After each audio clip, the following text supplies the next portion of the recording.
Yes. Class? Yes. All right, today we're going to talk about Carol Dweck. S is her middle name. I do not know what it stands for. Fill in whatever you would like. She got her BA from Columbia and her PhD from Yale.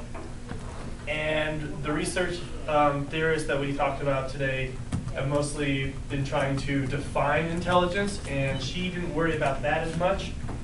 What she researched was on how people's implicit theories about intelligence impact their behavior.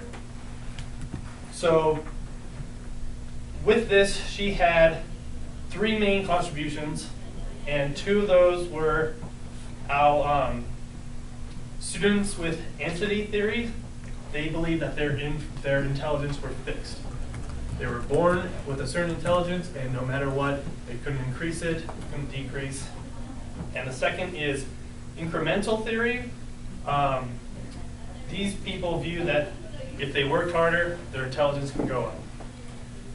And then her third major contribution was that praising students for being smart actually had a negative effect towards students after they completed a task. So, to go over these three again, students, and we're going to do some gestures here, students with entity, they viewed intelligence as fixed. And students with incremental theory, thank you, Glenn, viewed intelligence, viewed that intelligence can be improved with with hard work. And now turn to your partners and with use the gestures. Teach. Okay. So people who use entity theory view intelligence as fixed, and people think incremental view intelligence as something they can improve on with hard work.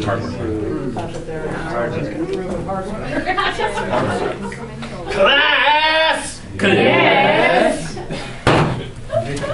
Thank you. All right. So, back this up. Entity theory students, they focus on success. So when they did this, they worried about failure or working hard at something. They believe that if you failed at a subject or you had to work hard at something, this was evidence of low intelligence. So a lot of entity theory students, they decide to pick classes that are easy for them so they can just sit back and relax and get an easy A. And then this is vice versa for incremental students. They like to be challenged and they like to work harder. Now onto our third contribution, the praising student.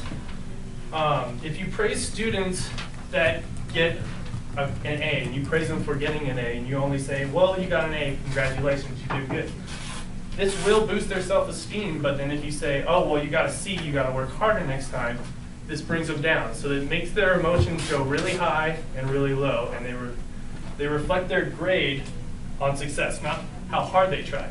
So if you see a student get a C and you know they tried really hard, and you say, you worked really hard, you got a C, let's just keep this going, you got a D last time, we're improving, this is great. Their emotions will tend to stay at the same level, whereas if you praise a person who gets an A and go, you did well, but you don't acknowledge that they worked hard just as hard, they see that their work is not correlated with the success rate, and that is bad for them. And that, right now, is all I had on the Dweck. Sorry.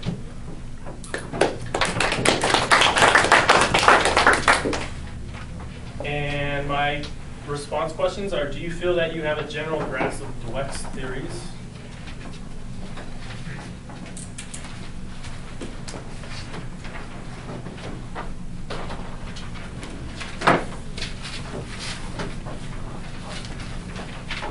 And then, do the signals work?